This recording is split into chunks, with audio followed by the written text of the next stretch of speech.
प्यारे बहनों और भाइयों, मेरा नमस्कार स्वीकार हो। देखिए, आज का हमारा जो विषय रहेगा वो ये रहेगा कि सबसे जो महान तप है पाप ख़त्म करने का या पाप समाप्त करने का, तो वो कौन सा उपाय है जिससे सबसे जल्दी पाप हमारे समाप्त हों। आज का हमारा विषय यही है और शीघ्र से शीघ्र पाप समाप्त हों, तो मैं वो विधि आपके लिए बता रहा हूँ। तो देखिए, यदि सबसे अगर शीघ्र आपको अपने पाप ख़त्म करने हैं, तो सबसे पहले आपको शरीर अपना शुद्ध करना पड़ेगा।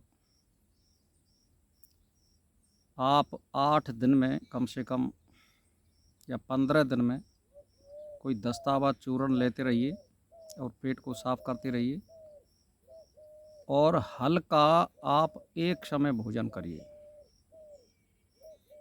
यानी आप जैसे फलाहार करते हैं तो दोपहर 12 और 1 के बीच में ले लीजिए।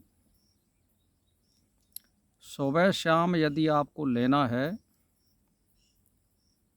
तो फिर शाम को आप दूध 1 गिलास ले सकते हैं और वो भी गाय का।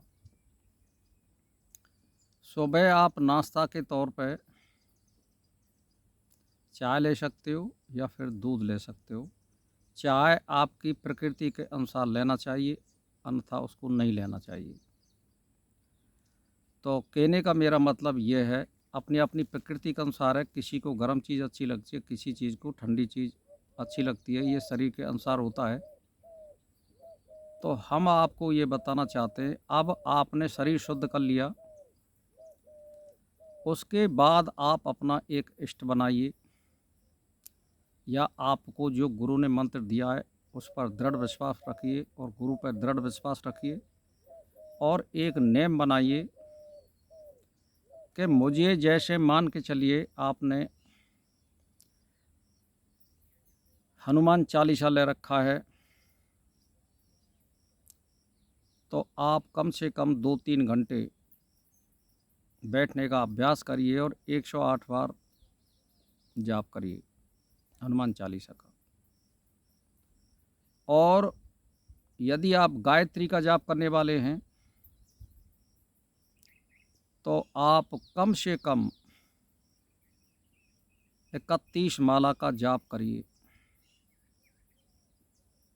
यानी सुबह और शाम आपको ये अभ्यास करना पड़ेगा यदि आप शीघ्र पाप समाप्त करना चाहते। इसमें अब सबसे बड़ी बात जो बता रहा हूँ, आपको ये अभ्यास तो करना ही है।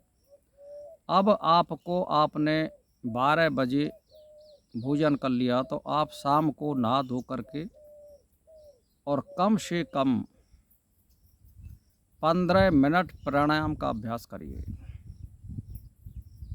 जितनी आप प्राणायाम कर लोगे, जितनी श्वास की गति को रोकने के हिसाब से आप बना लोगे, अपना लोगे और उसका अभ्यास कर लोगे, 15-15 मिनट सुबह और शाम प्राणायाम का यदि आप अभ्यास करते हैं,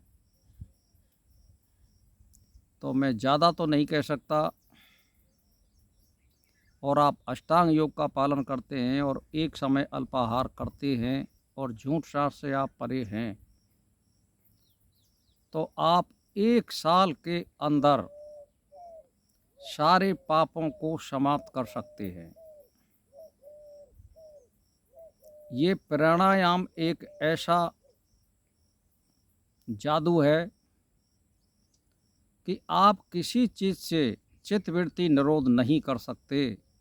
यदि आपको प्राणायाम सिद्ध हो गया और सारे अष्टांग योग के नियमों को यदि आप फॉलो करते हैं, तो ये निश्चित है 1 साल के अंदर आपके संपूर्ण पाप समाप्त हो जाएंगे। और जब संपूर्ण पाप समाप्त हो जाएंगे तो आप सत रूप में आ जाएंगे, संकल्प विकल्प रुक जाएंगे, समाधि की अवस्था आ जाएगी। अब इसमें बात यही है कि भाई 2-2 3-3 घंटे का आपको अभ्यास करना पड़ेगा। अब उसके बाद भी, साल भर के बाद भी फिर आपको बैराग के लक्षण पैदा होंगे, और बैराग के लक्षण पैदा होंगे तो फिर जो है राग देश छूट जाता है, और फिर परमात्मा की प्राप्ति में देर नहीं होती है, आत्म साक्षात्कार भी हो जाता है, और संकल्प विकल्प बंद हो जाते हैं, चित्तवृत्ति निरोध हो जाती है, फिर सत्य रूप में आत्मा आ जाती है और वो ब्रह्म को मिलने के लिए तत्पर हो जाती है। इस प्रकार यदि भजन करते हैं तो आपके सारे पाप समाप्त हो जाएंगे। अब इसमें आडंबर करने की कोई ज़रूरत नहीं है। यदि आप कोई मूर्ति के हिसाब से करना चाहे तो मूर्ति के हिसाब से करना चाहता है तो उसको कर सकता है। यदि निराकार में भजन करना चाहता है तो ज्योति के रूप में कर सकता है, प्रकाश के रूप में कर सकता है, जैसी उसकी इच्छा हो उस हिसाब से वो कर सकता है। परमात्मा एक है। किसी इष्ट को मान लीजिए आप, हनुमान को, राम को, कृष्ण को, गायत्री को, ओम को, किसी को मानिए। यदि आप सतरूप में परमात्मा को प्राप्त करना चाहते हैं और सत्य संकल्प हैं आपके और झूठ सांस से परे हैं, तो आपको सतयुग की स्थिति मानी जाएगी और आप वेद का ही आचरण आपसे होता है। तो फिर आपके साक्षात्कार में और चित्तवृत्ति निरोध में और पाप समाप्त खत्म होने में कोई देर नहीं लगती है। तो भाई और बहनों, इस विधि को अपनाइए, और यदि आप दुनिया की बकाइन में आओगे और झूठे सांसे वीडियो को देखोगे तो आपकी बुद्धि भ्रमित हो जाएगी, और बुद्धि भ्रमित होने के बाद फिर आप कुछ भी कर सकते हैं और कहीं भी आप गर्त में गिर सकते हैं। बस मेरा भाई और बहनों, इसी के साथ नमस्कार स्वीकार हो।